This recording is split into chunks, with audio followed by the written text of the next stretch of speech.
website. Oh wait, never mind. That's why, because it's not on the live. Yeah. No wait. I'm looking at the channel, and it says the last one that we did 7 days ago was 23 to 24. I didn't think we were this far along. All right, my bad. All right, thank you for looking that up, bro. Yeah, All right, so yeah. we are 25 to 26. So that's my bad. That's my fault. I gave you guys the wrong number. All right, so we're at 25 to 26 of Ayub. So, Brother Yahusha, whenever you're ready. Okay. Might as well read both chapters, actually. 25 seems very short here. Yeah, it's very short. Yeah. Okay. But answering Bildad the Shuhite said, "What parable or fear is there from him, the one who makes the whole world in the highest? For do not let anyone think that there is respite for raiders, but upon whom will there not come an ambush from him? How shall a mortal be righteous before Yahuwah, or who can possibly cleanse him who is born of a woman? If he orders the moon, then does it not shine, and stars are not spotless before him? Oh. Also, a person has rottenness. Yet alas, a person has rottenness, and the son of humanity is a worm." Answering, Ayub said, "To whom do you belong, or whom are you about to help? And so is it not the one who has much power, or who has a strong arm? Whom have you advised? Is it not the one who has all wisdom? Whom shall you follow? Is it not the one who has great power? Through whom did you declare your words? By whose breath is that which comes out of you? Are not giants brought forth from beneath the water, and its neighbors? Sheol is naked before him, and there is no covering for destruction. He stretches out the north wind upon nothing. He hangs the earth upon nothing. He binds the waters in his clouds, and the cloud does not split under it. With the face of his throne prevailing, his cloud is spread out upon it. With a command, he made a circle upon the face of the water until the completion of light or darkness. The pillars of the Shemayim are spread out and are confounded by his rebuke. By power, he hindered the sea, and by understanding, he laid low the sea monster. And the barriers of the Shemayim fear him. By a command, he killed the rebel serpent. Behold, these were a part of his way, and at the least word we shall listen to him. And who knows when he shall cause the strength of his thunder?" Seems like Ayub is calling him out. Like, who are you speaking to? What spirit's moving through you? Yeah.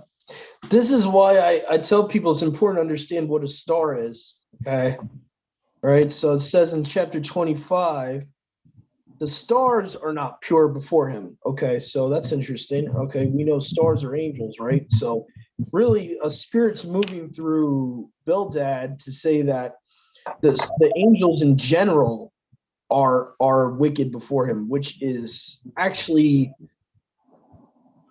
incorrect. Yeah. It's false. It's a lie. Mm-hmm.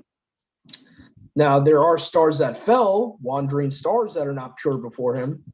Not all stars are wandering stars. So Satan does this. He'll mix a half truth in there. Mm-hmm. He's not pure before Yahuwah. He's a star that's not pure. So I believe this Satan is speaking through Bildad in chapter 25. And he's trying to make Job feel like he's nothing. Like if he can't even trust his messengers, what makes you think he's going to trust you? You're nothing but a worm.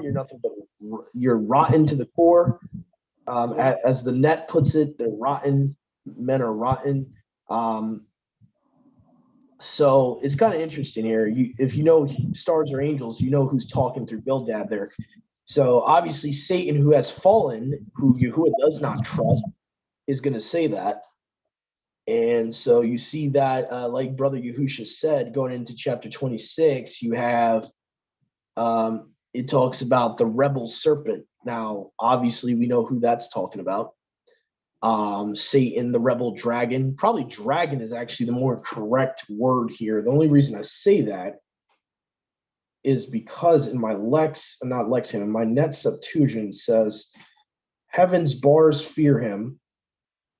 By decree, he put to death the rebellious dragon. Now, obviously, we know who the dragon is. So it's interesting. It's like a prophecy that hasn't happened yet, but it's speaking of it in a past tense. Obviously, we see that same prophecy in Isaiah 27, verse 1. He's going to destroy the crooked serpent. So again, Ayub is actually being inspired by the Ruach here to prophesy from what I'm seeing there. And also, he could be calling out the spirit behind Bildad. But what's also interesting here, you go up to verse 5 in chapter 26. Will giants be brought underneath the water and its neighbors? Yeah. Hades is naked before him. Again, Hades is the realm of the dead. In Greek mythology, Hades, they turned Hades or Sheol into a god of death, which obviously is incorrect. But the reason the translators of the Septuagint use Hades is because, first of all, they have a Greek audience. They have a Hellenistic audience that they're trying to relate to what Sheol would be in their language. Okay, it's talking about the underworld. Okay, so Hades is naked before him. But what's interesting, it says, will giants be brought forth underwater? Will they be born underwater? A lot of people always say to me, well, Doug, okay, so if the angel view is correct, how do giants come up after the flood? Well, here's one example. Job 25 says that, can they be born underwater? And I would say, yes, they can be. And so you also have women that became known as sirens, the wives of the fallen angels. They became sirens or mermaids, okay?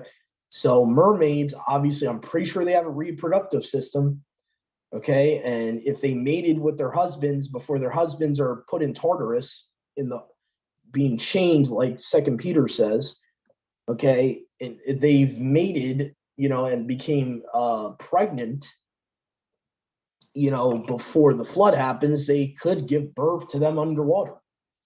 And you could have giants that swim after the flood happens. So there's multiple ways that you could have giants after the flood. One of the ways I would say Job talks about in Job 26 here, verse 5, in my opinion. And I think there's other ways too, when you look at Noah's son's lineage and how one of his sons, nothing but giants were produced from Noah's sons. And when you take into one of his sons, Ham, pretty much is 90% giants from Ham's lineage. When you realize that their wives were not pure, they couldn't have been pure genetically, that causes a problem too. So there's multiple ways you get giants after the flood of Noah. You don't need another incursion of fallen angels with women. So anyway. I think it would have had to, I could be wrong. I just think it's like counterproductive for Yahuwah to destroy the Nephilim, but then allow the wives to be corrupted and then allow them onto the ark. It just seems contradictory to Yahuwah. Yeah. Yeah, the problem is, though, we do know that Ham, even excluding Nimrod, most of his offspring were giants. So there had to be a way that happened.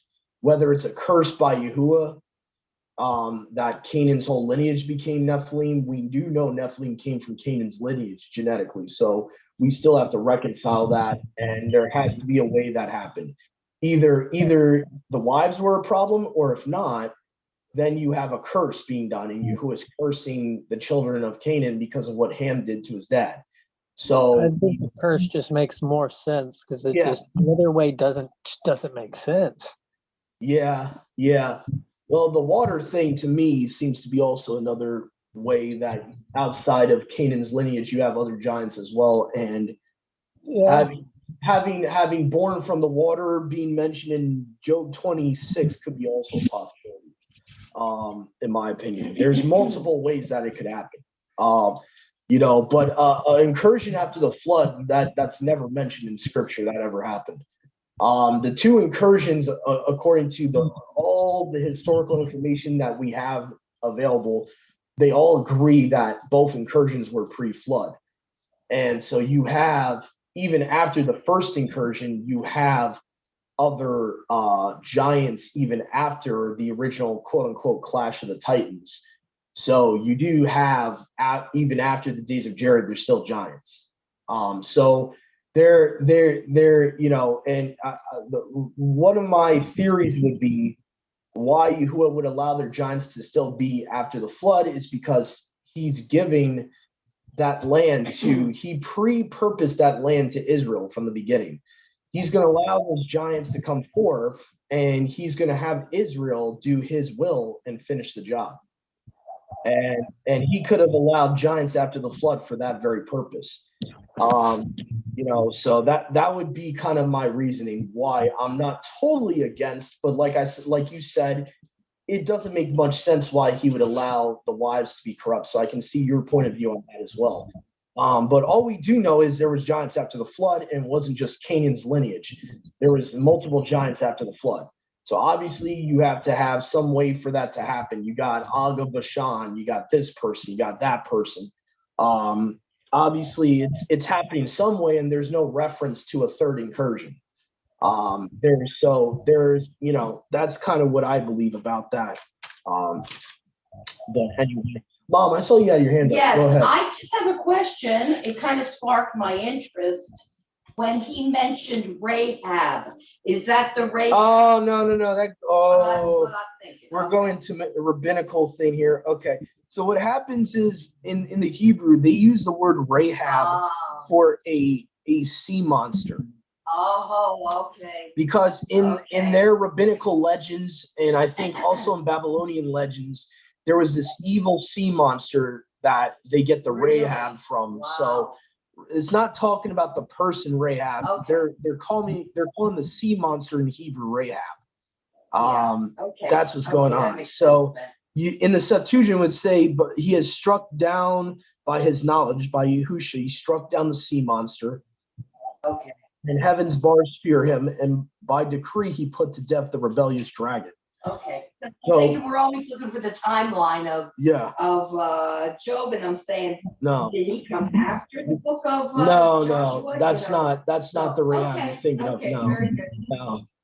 They even tell you that in the Strong's Concordance, actually, that it's a name of a supposedly mythological sea monster. Okay. That's what they say. But if you look hard into it, it goes back into the Babylonian legends. Mind you, that. Yeah, because I could look this up real quick just for fun. Rahab sea monster. And I forget, I think it goes to, her name was T.A. something. It was Tefet or something like that in the Babylonian legends. Let me see here. So it's Rahab, sea monster. And there's some stuff in the Masoretic text that's very rabbinical, and that's kind of added in there. Or they start changing words. Yeah, you can look this up on Wikipedia. It says for Rahab, used in the Hebrew Bible to indicate pride or arrogance. Mm-hmm. Also a mystical sea monster as an emblematic or poetic name for Egypt. But you'll see that this goes all the way back to Babylon. It didn't start with the Hebrews. Okay. So it says here, the Babylonians told of a sky god, Marduk. Oh, yeah. And a sea goddess, Tiamat, battling supreme power over the other gods. So the reason I'm bringing this up is that this is probably where the Masoretes got it from. You got to understand, mind you, the Masoretic text is post-Babylonian captivity, was not written until very late into the rabbinical Talmudic period, 10th century AD, mind you. Yeah. So what version of the scriptures the ESV is obviously using is the Masoretic text.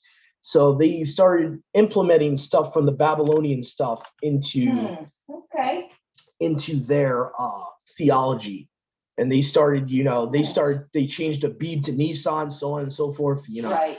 But from what it seems like, their idea, Tiamat seems to be related to their false rabbinical view of Leviathan being an evil monster. So again, they're influenced by Babylon. Leviathan is not evil. He is a sea monster, but he's not evil. He's not identitive with pride or anything. So the way the Masoretic text portrays Leviathan, it definitely is borrowing from the Babylonian legend of Tiamat, it seems. Go ahead, Brother Yahusha. Yeah, I don't think Ayub is even talking about Leviathan. That this seems to be pointing to the destruction of Satan. By his power, he calmed this. Speaking of Yahuwah, by his power, he calmed the sea, and by his knowledge, the monster was overthrown. The bars of heaven were terrified at him, and by a decree, he doomed to death the apostate dragon. Yeah.